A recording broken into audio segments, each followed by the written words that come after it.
On today's show, the Houston Rockets unable to get their revenge against the OKC Thunder on national TV. Has the NBA completely figured out how to eliminate Alperen Sengun? What adjustments do the Rockets need to make to continue to have him be effective on the floor? Why Jalen Green and Fred VanVleet struggled so much in this game? So much more. It's all coming up right here at Locked On Rockets. This is Mission Control, Houston. Ignition sequence start. Throw it up to Jalen Green. Sengun here in the short roll. Oh, my, that's the no-look. Jabari for three and the win. Yeah! Look at Tari, Eason. Cooking. Here comes Tari. No! T-minus 15 seconds. Guidance is internal. The Houston Rockets select Thompson and Cam Whitmore. One thing I have never done is not made the playoffs, and so we want to take that step here as well. 6, 5, 4, 3, 2, 1.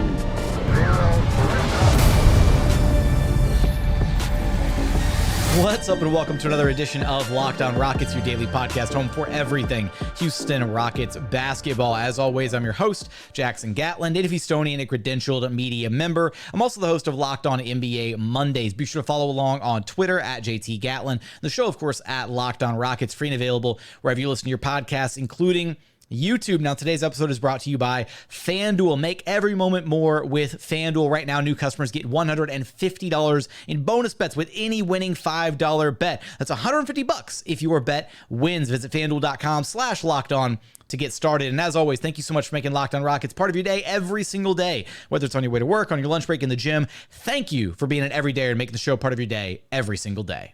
Joining us now is your weekly co-host, NBA draft enthusiast, and diehard Houston Rockets fan, Madison Moore, who you can track down on Twitter at MadmanLeaks. Hopefully going to be joining us a little bit more often here on the program now, doing some more of these post-game recaps. But Madison, you picked the worst time to suddenly do an uptick in being a part of the show, because this is a bit of a look. It was a hard-fought game for all of about 22-ish minutes in this, right? The Rockets played a good 18 minutes against the Thunder on Sunday before they started to unravel and collapse. In this game, they played a really good 22-ish minutes before they unraveled and kind of fell apart. And they had that little bit of the surge there in the third quarter, cut it to a 3-point game before SGA closed out the third quarter big, scored 9 of the next 11 points by the Thunder to close out the third quarter. This was a game where it just felt like the Rockets were just completely outmatched, where the Thunder are a good team for a reason. They have an MVP candidate. They've got a hell of a lot of talent. And that's what makes it makes it hurt even more that they own the Rockets pick this year. Yeah, man. It's clear that tonight was just a showcase of a better team. I would like to commend the Rockets' effort. I mean, I think they competed as hard as they could on the defensive end. They just weren't offensively talented enough to keep up with this OKC Thunder team. As well as they play defensively, they're still a young team, so they still had some rotational collapses at the rim where guys didn't rotate properly or were late to contest. And you can't do that when you got this 5-out offense led by SGA and Jalen Williams, who kind of got to their spots all night, even though with resistance, but time after time, I think they just made tough shots or tough moves to really just convert, and the Rockets couldn't match that greatness.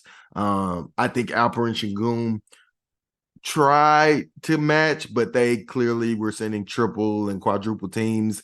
And when you're kicking it out, and I think the Rockets and you're shooting with the Rockets shot 9 of 39, 23.1. When you're kicking it out to a 1 of 6 Jabari, a 1 of 6 Dillon Brooks, a 1 of 7 Fred VanVleet, a 2 of 6 Jalen Green, it's not gonna look good. It's not gonna look good, man. And that's just the tell of this story is guys didn't hit shots tonight. I mean, they hustled hard. We had an incredible lead in the second chance points because guys really were competing out there. It's just they did not have it tonight offensively. And I think that's just the name of this game. I mean, we want more out of our players. But yeah, tonight wasn't an effort thing. It was more so just the being outclassed thing.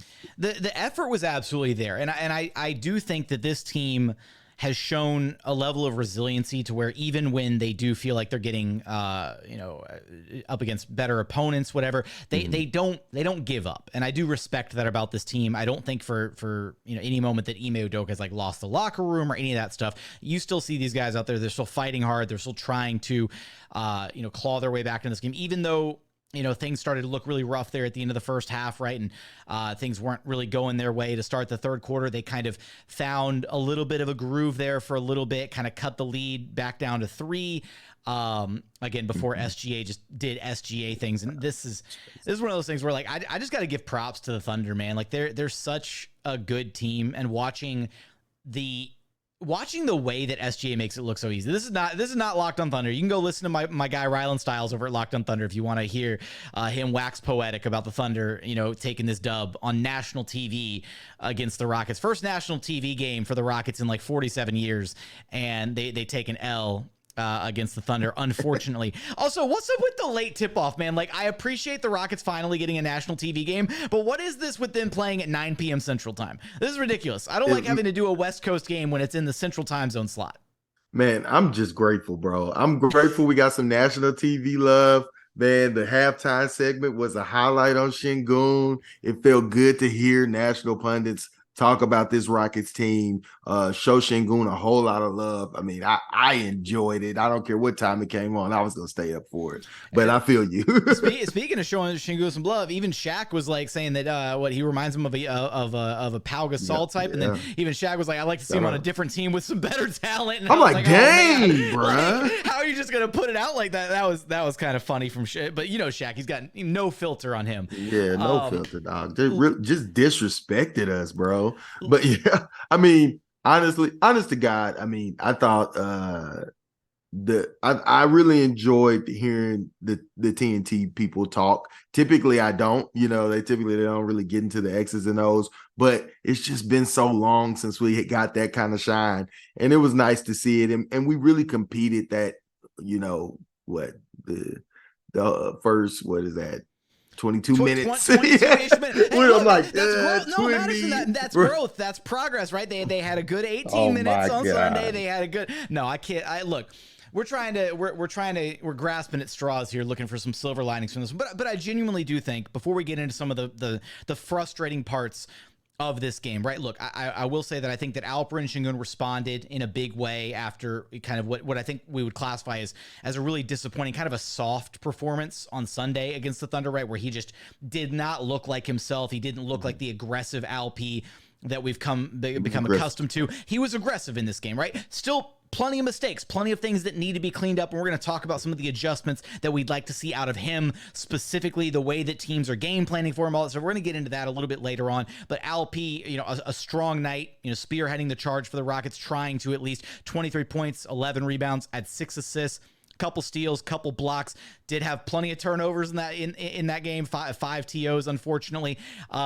It struggled at the foul line. That's been a consistent issue for Alpi all season long. He's got to get better at the foul line. Only 7 of 12 shooting there.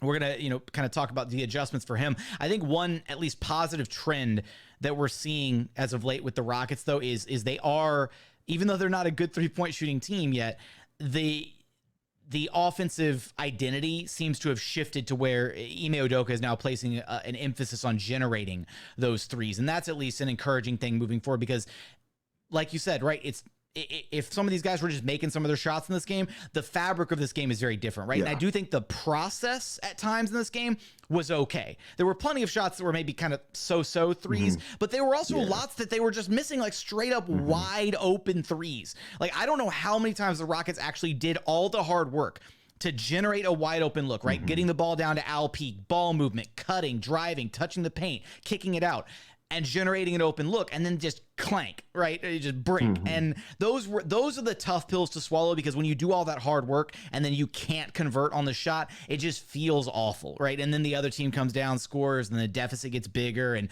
it's just one of those where I do think that the process you can be kind of encouraged by. And look, this isn't a game that the Rockets are supposed to win. OKC's a better team.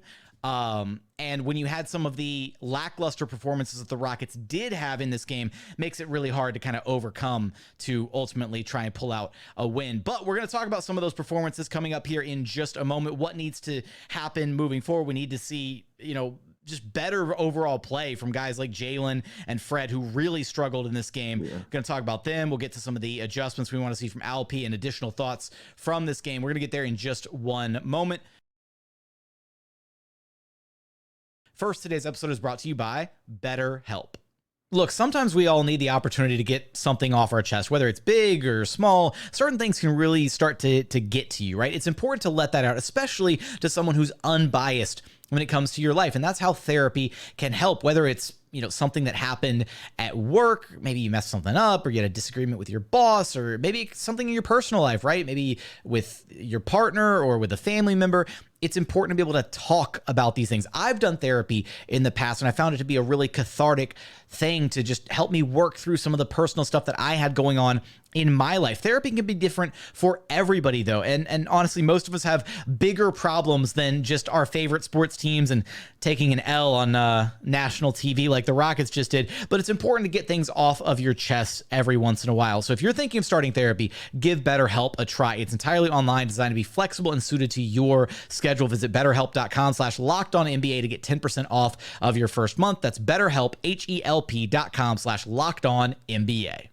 Today's episode is also brought to you by Stitch Fix, because look, with Stitch Fix, you get a stylist who understands your style, size, and budget. They do all the shopping for you. It's the easiest way to update your wardrobe this season. All you have to do is give your stylist your size, style, and budget preferences. Order boxes when and how you want to. No subscription required. They send 5 just for you pieces, outfit recommendations, and pro styling advice. Keep what works, send back the rest. It's that easy. And if you don't love something, you just send it back. Shipping, returns, and exchanges are always completely free. Stitch Fix makes it easy. I promise you, it's the best way. Look, I don't personally like shopping, and it saves me time and effort. Plus, I get outfits that make me look and feel great. Style that makes you feel as good as you look. Get started today at stitchfix.com/lockedon. That's stitchfix.com/lockedon. stitchfix.com/lockedon. And continuing on here at Locked On Rockets, your daily podcast home for everything Houston Rockets basketball. Now, Madison, one of the things that we talked about on our last episode with Ben was just, some of what we need to see from Alperen Sengun, right? And how Ime Udoka has talked about what he's trying to do with Sengun now is baiting double teams and really trying to run the offense through him. And really, again, it's changed kind of the fabric of what the Rockets are doing. Again, earlier this season, they'd have tons of games, right, where they were only attempting 20-something threes a night, right, which is, you just can't do that in today's modern NBA. So seeing the Rockets actually get up 39 shots from long distance is an encouraging sign. Even though they didn't convert a large number of those, I do think they generated a lot of wide open looks. It just seemed to happen on a night where the Rockets couldn't, hit water if they fell out of a boat in this game. But when it comes to Alpi, how did you feel about just how he handled the way the OKC defense was keying in on him? Yeah, so tonight, I think he handled it better than last game, but there were still some issues for me. Number one, he has to be stronger with the ball and make quicker decisions. Sometimes it's good to be patient, but sometimes I feel like Alpi, ironically enough, is kind of being over-patient at times, really trying to process and survey and maybe get guys an extra step in. And I think he underestimates how quickly his passing windows and space can disappear when you're playing a really good defensive team, especially OKC, who are so active with their hands and deflections. They can really get in there and bother you. But all in all, I thought he did a good job distributing the ball. He found some guys early, but as the game went on and guys weren't making shots, you've seen OKC pack the paint even more. And then it makes it even harder with Chet Holmgren down low, who honestly made some incredible plays. I mean, the pass to Jabari on the cut that Chet got back to block was just that's just ridiculous. Do we have to talk about that? Bro, we gave OKC enough shine in the first segment. We can't keep talking positively about them. No, I'm just saying though, it's like those are the type of plays that I feel like when the paint is packed and you know what I mean, guys are rotating and you're supposed to convert that type of play and a guy just makes an incredible play, it kind of deflates the offense.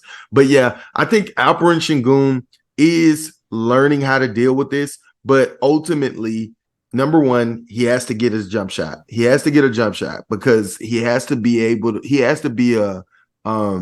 a threat from three levels if he's going to be this type of facilitator on this team. Well, it was weird because we saw him. It had been a while since we'd seen it, right? But we saw him hit the jumper very early in the game. He went away from the middies. I don't know where that went. We saw it was his little one-legged flamingo jump shot, whatever you want to call it. We saw that a lot earlier in the season, and it seemingly has completely disappeared. Now, I know that this is something that we've discussed in a few different episodes now and brought up, and I know that Ben brought it up last episode. Alpi has been nursing, a back issue, right? And back issues are tough, right? They linger. Yeah. They can be problematic. I can't give full credit. There was, because I think Ben or somebody shared it on Twitter. There was a Rockets fan in OKC attending the game, took a picture of the Rockets during an early timeout in the game and shared the fact that Alpi had wraps and everything on his back every time that he was subbed out of the game. And so I do genuinely think that there's something going on with Alpi where he's not quite 100%. I'm not going to make excuses for Alpi. Alpi's not going to make excuses for himself, right? He's not going to go out there and say, oh, I'm playing hurt or whatever. But it is curious that he would, suddenly just drop this newfound part of his game that was so effective, I feel like, for him earlier this season, kind of added that extra dimension for him. And we haven't seen it. What's crazy, we actually saw it once earlier in this game and then just never went back to it, never got back to it. It's weird. Yeah, no, to me, I think he's getting less opportunities, ISOs, or not even opportunities, but those windows, guys are doubling early. So he doesn't have the time to face up and just shoot right in the box, basically.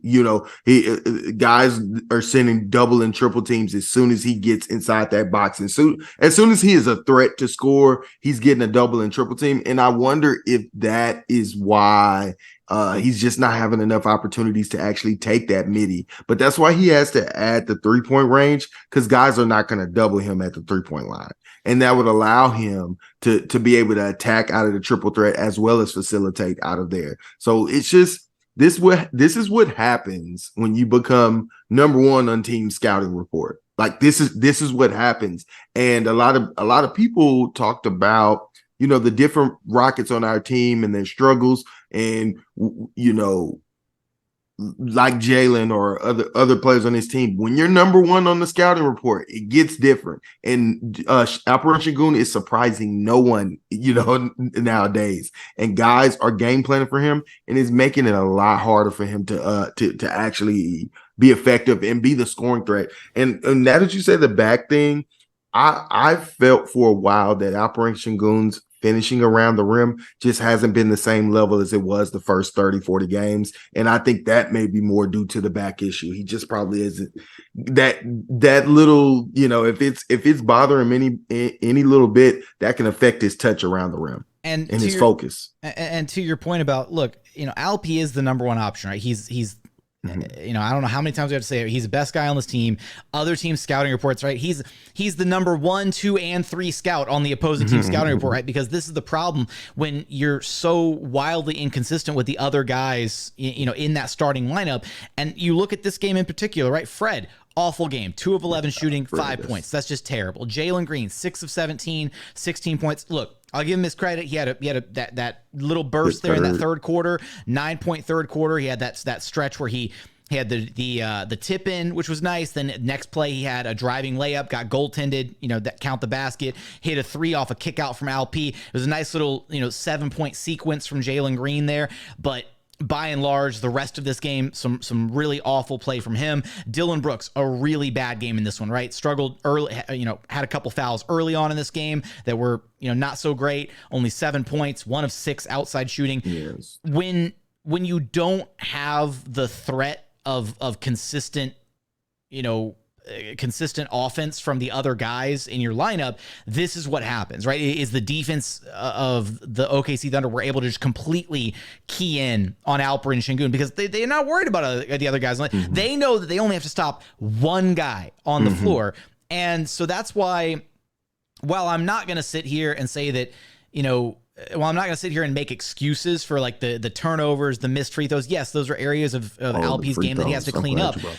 But and look, some of that is I think schematic. I absolutely hate watching them like try to get Alpi the ball at like the free throw line when he's got defenders on his left, on his right, because then those defenders just cheat in, and then the moment he puts the ball on the floor, it's just a quick dig and then it's a turnover, right? It's I swear to God, it happens like once a game where he has the ball at the free throw line, starts to make a move, and another defender just digs and it's a quick rip because he has no space to operate when he does that. It's got to be like empty out an entire side, let him go to work down low or operate out of the pick and roll.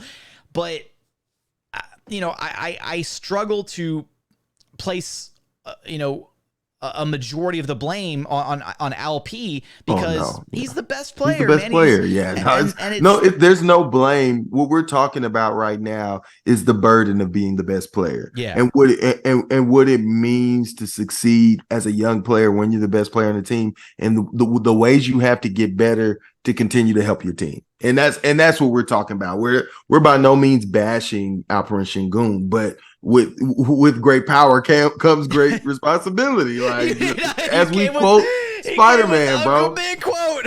Oh my God. But this is true. Like this is what it means when you're the best player on the team, bro. Like we're not going to be talking about these other guys as much because we expect the most out of you. And so in order to be the best you can, there's some things you got to improve in. But of course, this is still a very successful season and also a very good game from Alpi. He just has to, I think he has to add a couple things to his game just to make it more foolproof and, come through in ways that I think he needs to rise to occasions in some of these games. And I also want to highlight one more thing here before we move on to our final segment. Some final thoughts from this one. We'll definitely touch on Jalen, Fred, their struggles in this game.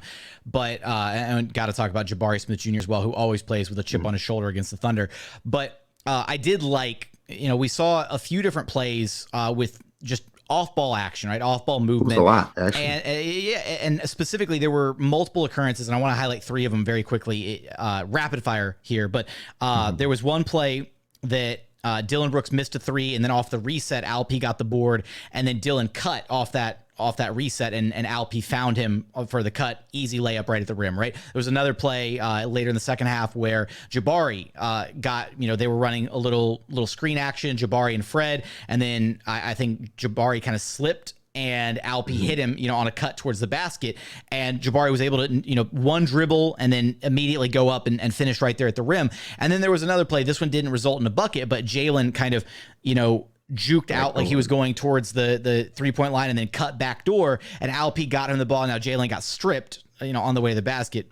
More on that in a minute because that was frustrating as all hell. But I do think the one probably biggest way that his teammates can help him is the movement. And I do think this is an issue probably for the coaching staff that we're at game what game is this? Game 57 now, 58, 57, whatever it is.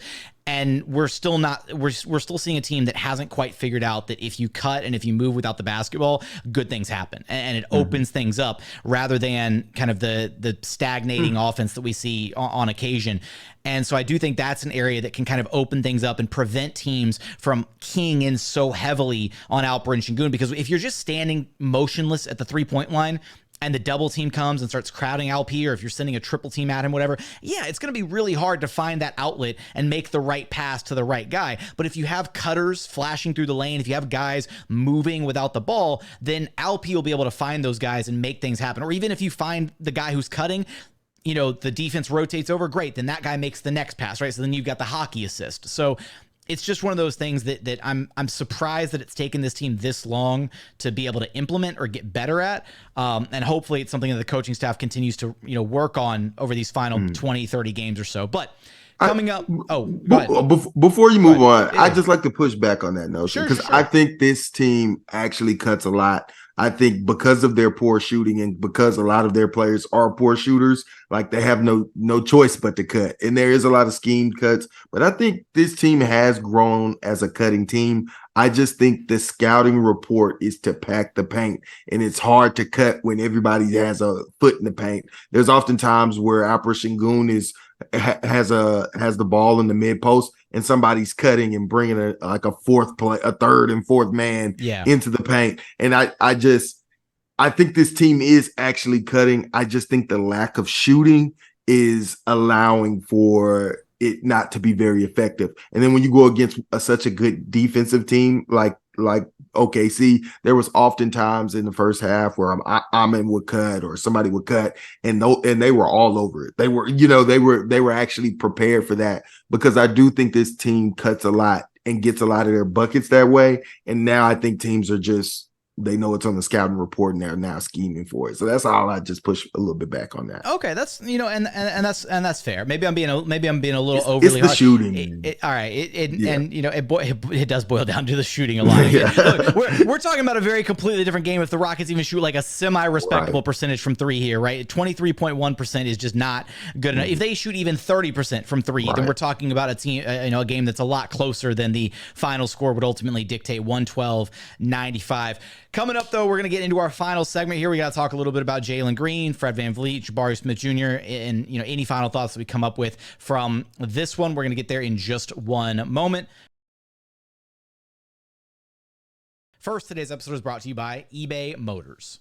Passion, drive, and patience. What brings home the winning trophy is also what keeps your ride or die alive. eBay Motors has everything you need to maintain your vehicle and level it up to peak performance, from superchargers, roof racks, exhaust kits, LED headlights, and so much more. Whether you're into speed, power, or style, eBay Motors has got you covered. With over 122 million parts for your number one ride or die, you'll always find exactly what you're looking for. And with eBay Guaranteed Fit, your part is guaranteed to fit your ride every time or your money back. Because with eBay Motors, you're burning rubber, not cash. With all the parts you need at the prices you want, it's easy to turn your car into the MVP and bring home that win. Keep your ride or die alive at ebaymotors.com. Eligible items only. Exclusions apply. eBay Guaranteed Fit available only to U.S. customers.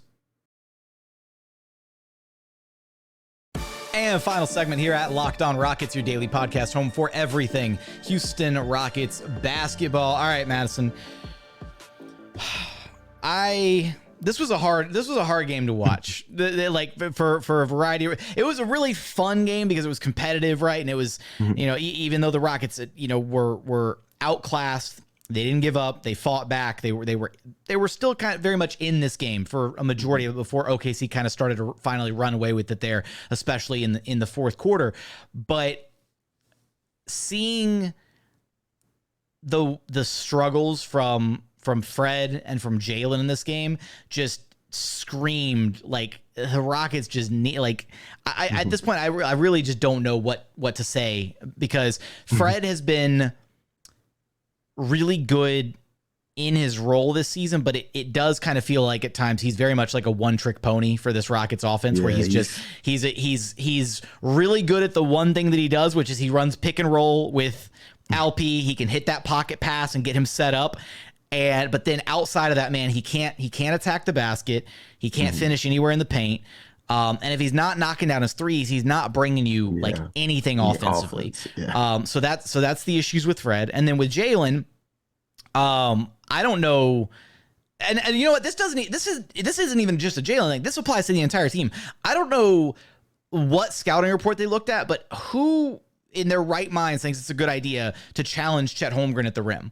Because Jalen, I don't know how many times Jalen drove into the hole thinking that he was going to finish over Chet Holmgren and got stuffed or just denied or couldn't finish, whatever. And then like Amin Thompson had like a rebound at one point and tried to go back straight up for a putback opportunity with Chet Holmgren right on top of him.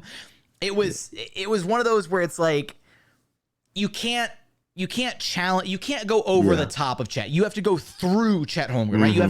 You have to overpower him with physicality, right? You have to go through his chest and force him to, basically force the contact. And if he still is able to get, a fingertip on the ball, or if he's still able to block your shot, or if the ref's not going to blow the whistle, fine, you live with that outcome. But what you cannot live with is just the idea that you're going to, go up there and softly lay the ball up anywhere around the rim because Chet is going to swat it into the fifth row. Yeah, no, I think Jalen learned that lesson early in the first quarter that he's not going to be finishing the way he's trying to finish. But I will say, as far as Fred, I'll go Fred first. So to me, Fred VanVleet, I feel like people have figured Fred VanVleet out. Like, don't bite on anything. Run him hard off the 3-point line and just lead him into the paint. Okay, everybody stay home and just lead him into the paint, and then he becomes a really ineffective offensive player. Then, and it's funny we're talking about Fred and Jalen, although I think a lot of players struggle tonight altogether. But Fred and Jalen are important in their struggles because we haven't been able to find a secondary creator after Sengun. I think that's been the biggest issue. I think Jalen has done the best job on the team as the secondary creator, outside of Fred early in the season. Like tonight, even though Jalen was struggling, there was a lot of times where at least he got a paint touch and a kick. You know what I mean? For an open shot or a rotation or a hockey assist type shot, even though nobody could make a shot. But there's just a real lack of shot creation on this team, and that's up to Fred and Jalen to address. Now, I think for where Jalen is in his development, he's pretty good. He just has to take care of the ball and be a little bit more consistent. For Jalen, it's the inconsistency in taking care of the ball and the lack of understanding when and where to take his shots.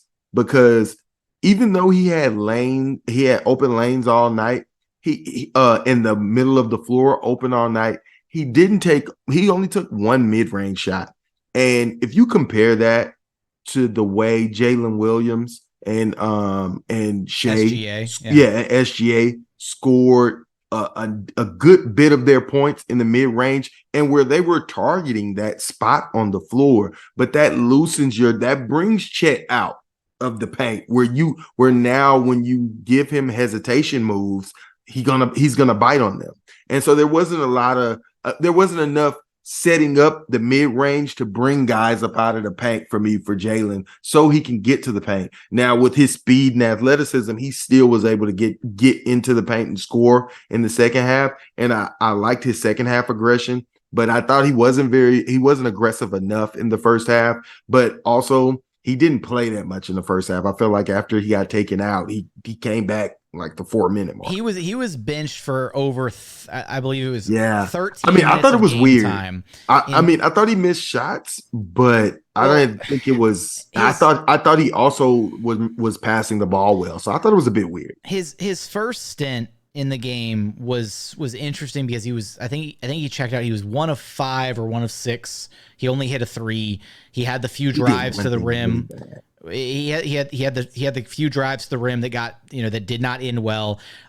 He had a couple, he had 2 assists, I believe, when he first checked out, and a couple of them were just it was just make the right extra pass, right? And so for me, I think that's almost kind of the bare minimum where I would expect that of anybody on the roster. I don't think that's anything that Jalen's doing that's special. It's just, I would expect Dillon to make the extra pass or Jabari to make the extra pass. That's just kind of the bare minimum stuff for me.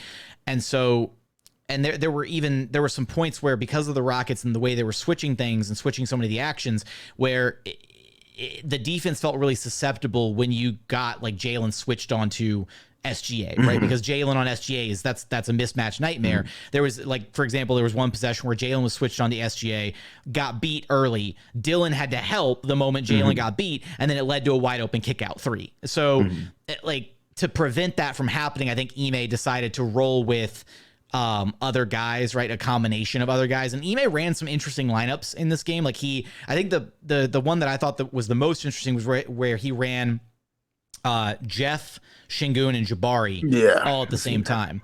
And I thought that lineup had a lot of versatility to it. And I think especially defensively, I thought Jeff actually did a pretty decent job guarding Chet, right? Really staying really disciplined, sticking with him on the perimeter, not giving him, not sagging off of him and giving him those open threes, but then also, still being able to be physical enough with him when he did start to crash, because that's what Chet likes to do, right? He'll set the initial screen, he'll pop, And then if he doesn't receive the ball for that wide open three after the screen, in the pick and pop, then he'll crash the glass. The moment Jalen Williams or SGA is trying to put a shot up or driving towards the basket, Chet is looking to crash the glass.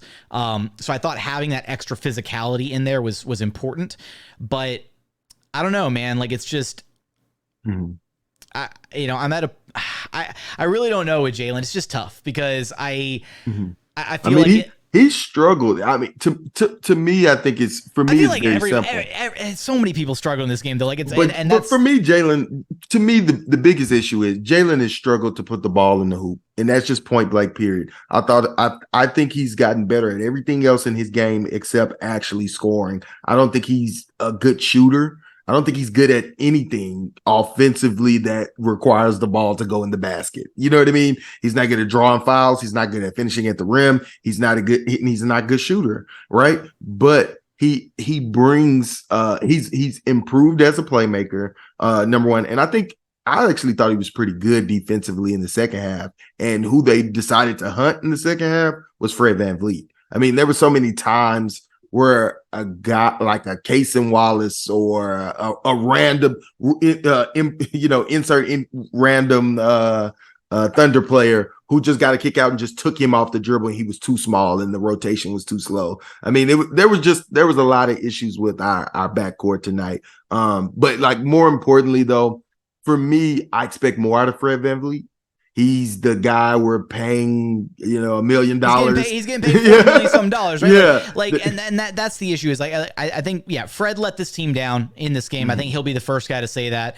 I think Dillon let them down a little bit, right? Is just, because there was, I liked the Rockets' defensive approach on SGA in the first game, even though he had 30 plus in that one as well. This one, it felt like SGA got whatever he wanted. It felt like he didn't have to work for a lot of his baskets. It felt like he was, sneaking through slicing through the Rockets defense, whatever you want to call it, getting to his spots with relative ease, not having to work for those buckets the same way that he had to work for them in the matchup on Sunday. But I do want to give a couple other thoughts here on some of these other guys, just because it was a rough game. We're just trying to get these thoughts out here.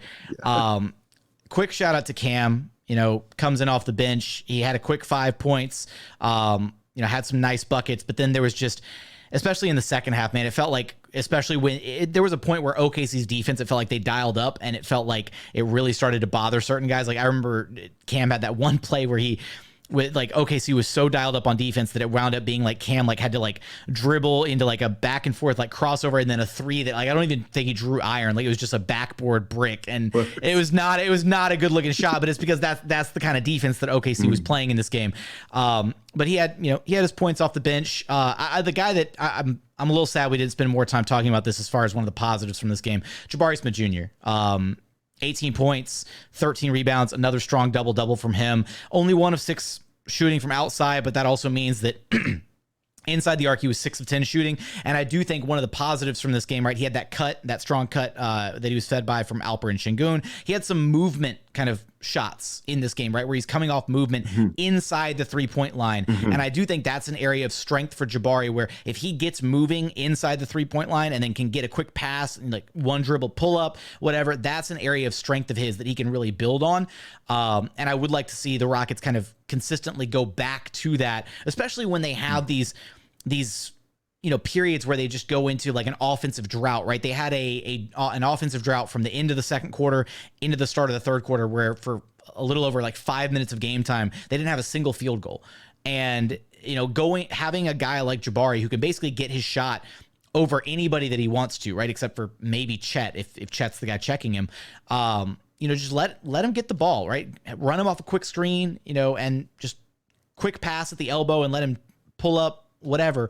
I feel like that's easy money right there for Jabari. Now, unfortunately, he hasn't been super consistent with it this season, so it's not like we've seen games where he looks like he is unstoppable from the mid-range, and then we've seen games where he really, really struggles to put the ball in the hoop at all. So that's been an area that he has to get better at.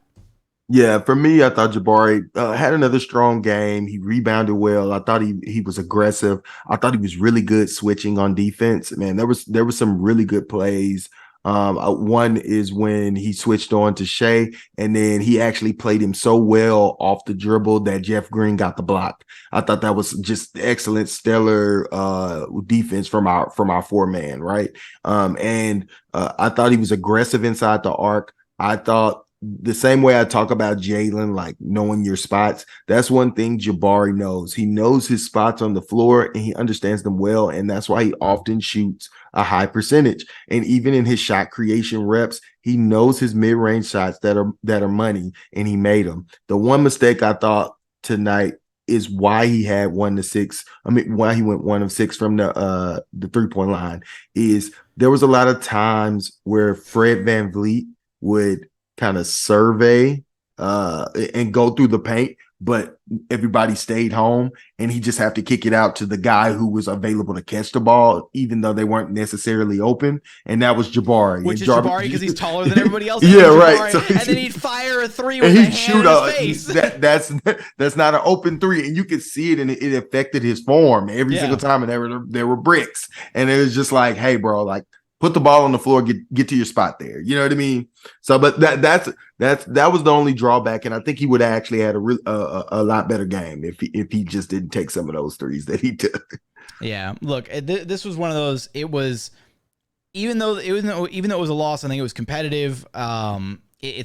It's one of those where you tip your cap to the better team.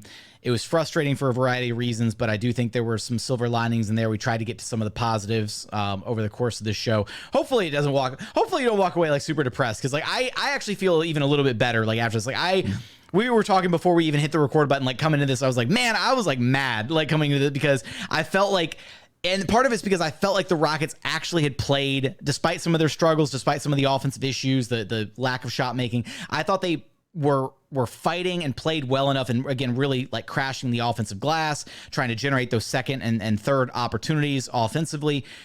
I thought they could have been in this game longer than they were, right? And that says something. You know, as good as this OKC team is, the fact that the Rockets didn't just roll over and get blown out by like 20, 30 points, I think that says something. So, Madison, though, you know the drill. Let everybody know where they can track you down at, man. Yeah, man. Follow me on Twitter or X at MadmanLeaks. Come talk Rockets basketball. That's going to do it for another edition of Locked On Rockets. As always, thank you so much for checking out the show. If you haven't done so yet, please consider subscribing wherever you listen to your podcasts, or on YouTube. Just search Locked On Rockets, like, comment, subscribe, all that good stuff. But as always, thank you so much for watching. Thank you so much for listening. And we look forward to having you back right here at Locked On Rockets, your daily podcast home for everything Houston Rockets basketball.